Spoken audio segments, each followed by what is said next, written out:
I'm Jenna Lindsay, owner of Chaos to Clarity Organizing, and I'm super excited to be here. I'm so thankful for Tina for inviting me to speak, and I'm just super pumped. And thank you to all of you who came, and we're going to learn a lot. So, your purpose through organizing. That might sound a little odd because, well, there's not a whole lot of people know what organizing is to begin with, and then to pair it with your purpose, or life's purpose, as I like to call it. So, so thinking about our life's purpose. Life purpose is feeling a call towards something, knowing that you can contribute specifically to some purpose. And I'm going to ask you a question and survey the audience. How many of you would say that you have some idea of what your life purpose is? Okay, we got some. Good. And of you who raised your hands, how many would say that you are living to some degree your life's purpose? Okay, same amount. Great. Well, for the rest of you, you don't have to feel bad. We're going to work on finding out more about your life's purpose through some questions, and then I'll tell you how your purpose relates to organizing. To start off, is it okay if I share a personal story? Okay, this is about how I discovered part of my purpose. Here is a picture of pastels, and these are used for art. And they're kind of little, like a blend of chalky and waxy, and they can break, and they're soft. Now imagine two of these pieces of pastels slowly colliding with each other, and they're fracturing, and they're just starting to break off, and they're slowly colliding. That is what was going on inside of me in early 2014. I felt like I didn't have a personal purpose. I admired people like Martin Luther King Jr. and Mahatma Gandhi and Mother Teresa because I felt that they really knew their purpose. They had some kind of value set that governed all of their actions, and they wouldn't deviate from that. And I really admired that. I'm like, I want to be like that. I want to be so convicted in what I believed that my actions just followed that. So I started a blog, and I just wrote down random things that I was thinking about. And one day I wrote down a list of bucket list items. And on this was things like visit the Amish, see the Northern Lights, go to Peru, sleep on a train overnight. And I really was just getting out these ideas. At the time, I had a friend, and we'll call him James, and we would have long conversations that lasted for hours about random things. And I would go over to his apartment regularly. And one night we were talking about super random things. It wasn't even related to anything that I had put on my blog. But all of a sudden, it came out, I want to go to Peru. And he's like, okay, make it happen. And I'm like, wait, what did I say? Okay. But he said, make it happen. And I'm like, okay, I can do this. I gave myself 4 months. I was actually living with my parents at the time. I moved out of my parents' house, and I gave myself 4 months. I planned everything. I went to Peru. I went by myself. I bought a one-way ticket.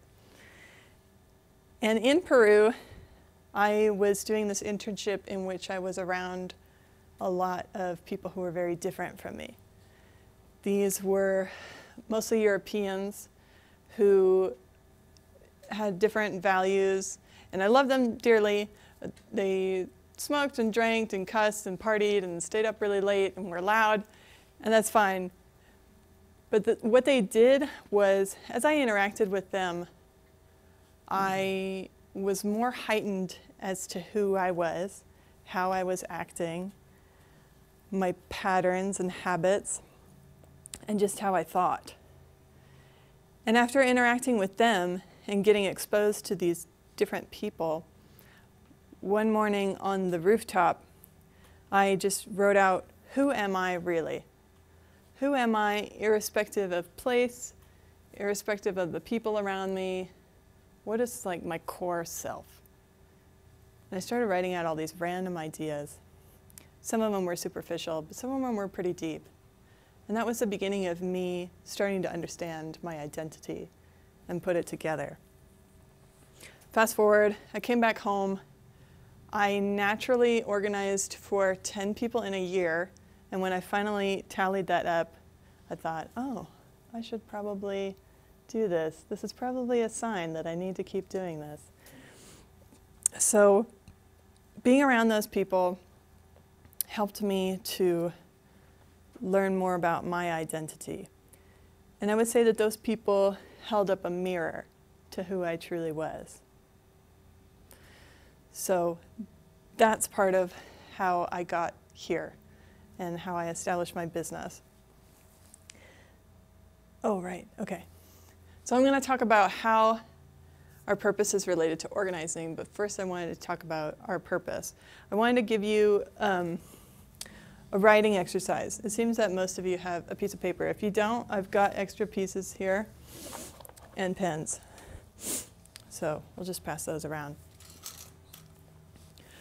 So I'd like to give you a safe space in which to further develop your sense of identity and purpose.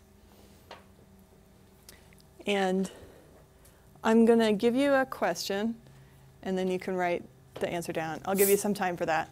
And then another question, and some time for writing, and another question. So there'll be 3 questions, and then time for writing. Okay. So just think about the answers to this, and just let your mind and your hand flow. First question, what is something you repeatedly get compliments about?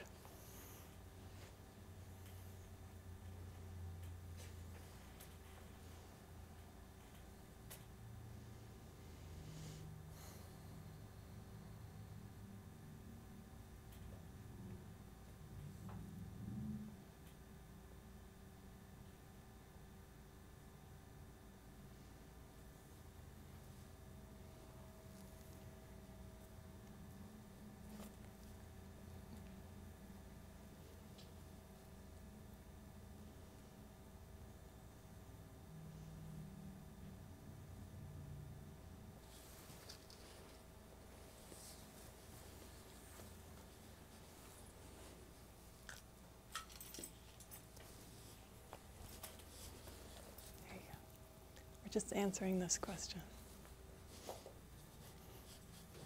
Okay, I'll move on to the next one. When was the last time you were so engaged in an activity that you forgot to eat or drink something? And what were you doing? And this can happen for different types of things. So whatever applies, write it down. When was the last time you were so engaged in an activity that you forgot to eat or drink something? And what were you doing?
Okay, I'm going to move on to the final question.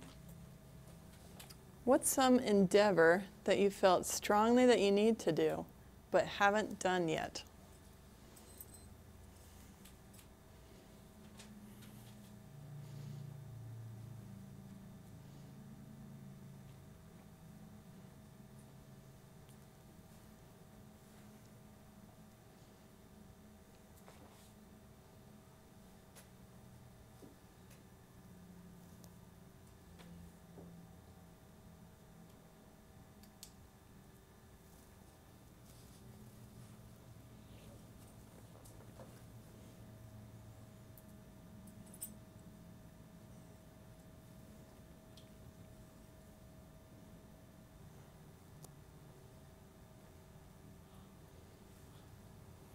30 more seconds.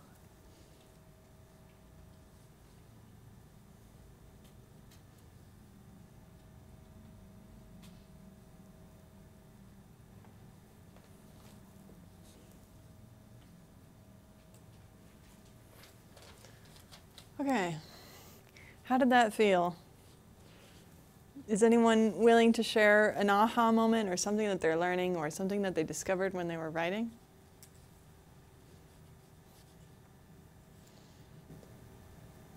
Yes. I really feel like,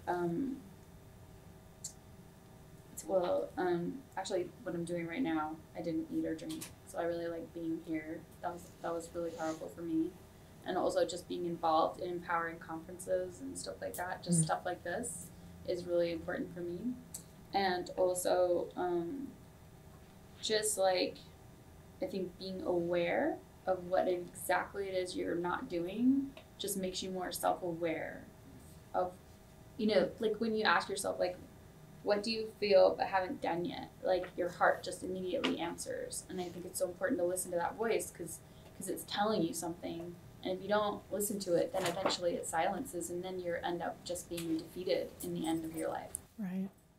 So being in a space when you can really listen. Listen to and I think like coming to stuff like this helps so that you could hear that. You could hear it and pay attention to it. And just by the sheer virtue of being here, you're acting on it. Yeah, definitely. So congratulations for being here. Any other insights? Yes. Yeah, so the third question is definitely give me feedback. And it takes definitely getting out of my comfort zone. That's huge. It will require that for me to get to the next level. If that doesn't happen, I'll just be where I'm at. Right. So even though my mind, there may be uncomfortable, painful, etc. Emotions, feelings. But I think thinking too much about it, that's why I don't do it. So I can definitely relate. Thinking more than acting, and then also being afraid of discomfort that comes by stepping out of our comfort zone. Definitely. Thank you. Anyone else willing to share? Yes. The first thing that came to me is, this is about me. I don't know what I need. I don't know what I want. I don't know. I think that we all need to take more time to realize like what what is something I want to do. I guess that was the hardest thing for me with these questions. It's like, I don't know. So you must be used to you must be used to giving a lot then. Well, yeah. And taking time for yourself. Yeah. I have to take care of everybody. That's what I'm always, but I know logically I need to take care of me, but right. doesn't always happen. So. Yeah. I believe that as we focus on those things that are going to help us center, that are going to give us a sense of purpose, then we're able to serve with greater capacity other people. So you gotta take care of yourself. Yeah. Okay. Wow, that is short. Okay, so this is how your purpose is related to organizing. One is that you, through the act of decision making, as you go through each of your possessions, you're able to take the time to make a decision about something that you own. And these things reflect who you are. And you get to edit your space and therefore edit your life. So the act of making decisions gives you empowerment and helps clarify your identity and what you want. And the other part of it is when you get to the end result, when you're surrounded by things that inspire you, things that fuel you towards your personal purpose, you're going to reach it faster. So imagine having your space and you take everything out of it, all the artwork on the walls, all the items in your house, all the furniture, all the rugs, everything. And then imagine if you had the ability to then put back in your space only the things that would help you reach your goal. And think of how empowering that would feel.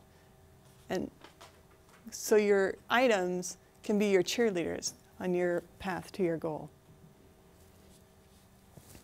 Okay. I'm going to skip this for time. So the KonMari Method is a method that I use to help people organize. She wrote a book, Marie Kondo, she's Japanese, and I don't want to overwhelm you too much with the steps of the KonMari Method, but I'll just give you an overview, and I'll give you resources that you can access to get more information. So the first part of the KonMari Method is to establish your vision, what you want, where you're going. And at the end, you can take a photo of these slides too. The more specific your vision is, the more effective your organizing will be. Step 2 is to work in categories instead of space. A lot of times we think, I'm going to get this garage cleaned, or I really need to focus on this closet. But if you work in categories such as clothes, then all the books, all the papers, everything else, and finally sentimental, well, as you work through the first part of it, you'll be able to tackle sentimental items, which are the hardest because they're the most emotionally saturated. So working in categories instead of by space. Once you pick a category to work on, you gather everything that belongs to that category and stick it in a pile. So you see everything at once. I'm going kind of fast, but I can definitely explain it more to you at my booth afterwards. Then you pick up one item at a time, hold it next to your heart, and ask if it sparks joy, which is the KonMari Method. If you're talking about your purpose, you would ask, does this item help get me to my goals, my life purpose? And I would encourage you to invite your future self, your accomplished self, your best self to come and be with you as you make those decisions, because then they'll be in line with your whole self, instead of like, oh, well, I want to hold on to that because I'm worried, or I have guilt, or I'm going to miss it, I'm going to have loss. So, joy checking. Then you put back your yes items in a way that sparks joy. As you joy check, let me go back and talk about joy checking.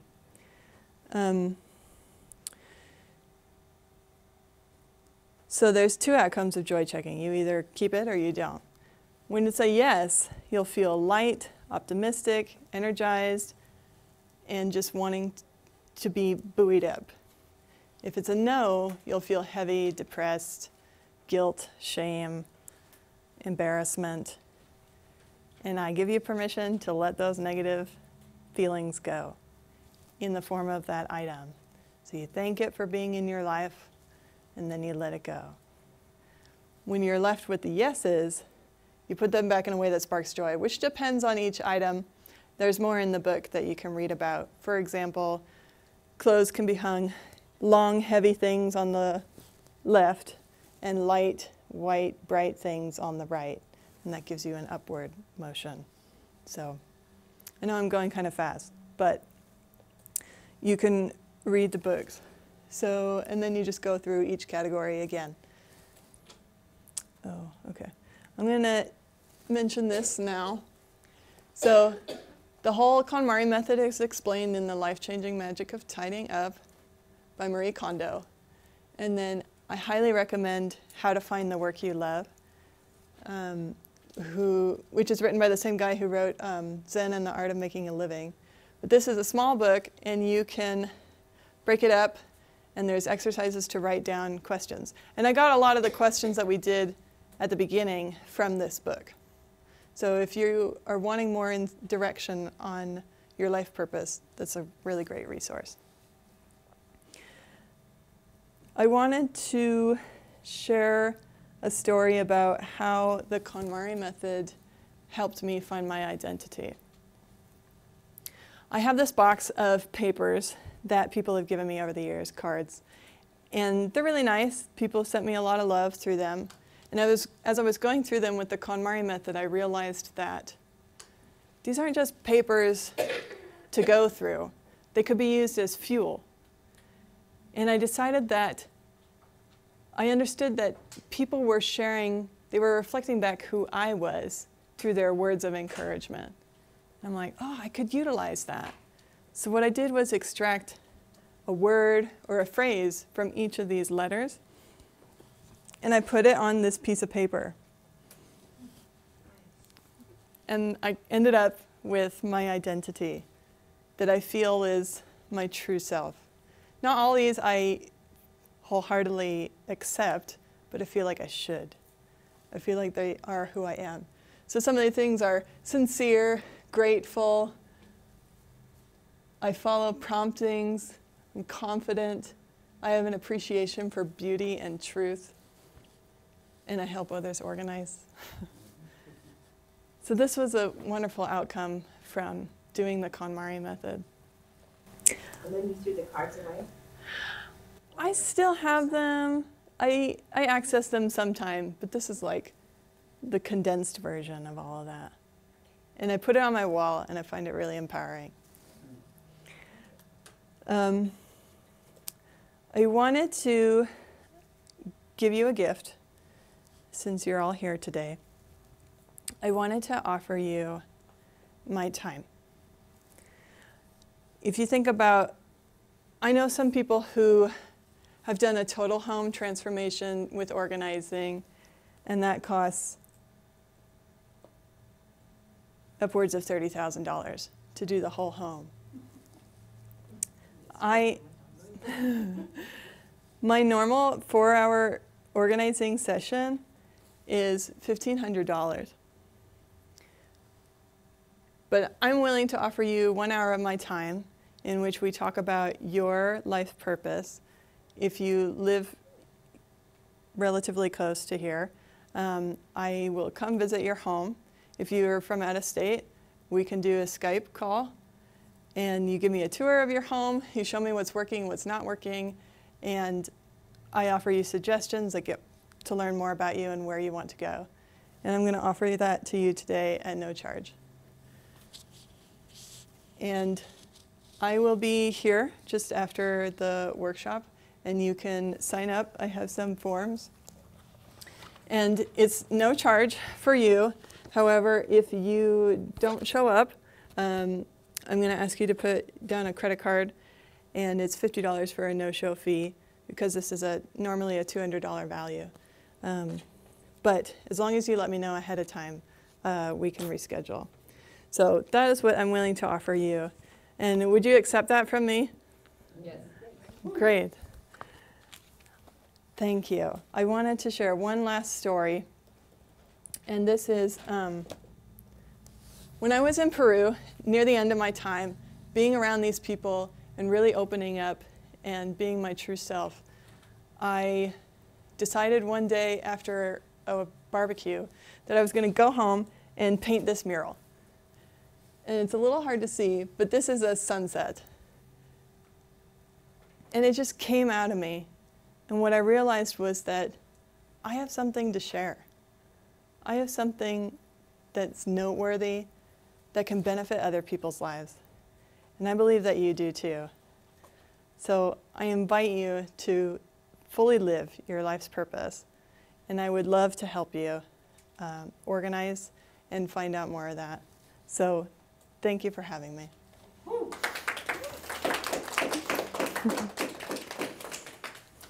Any questions? Yes. I'm just curious, I heard another speaker that also went to Peru. Seems to be a place.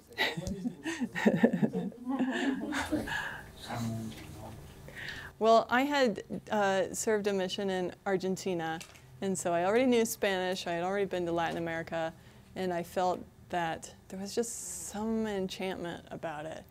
And I felt like I could do it. I could go there by myself, and I could experience what I wanted to experience. So I don't know. You could try it. Yeah. What has it felt like coming into your own purpose? Whoa.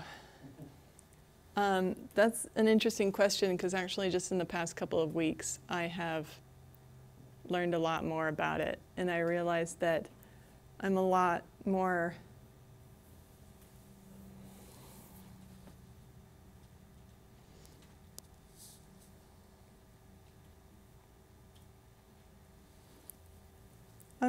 powerful than I ever thought I was.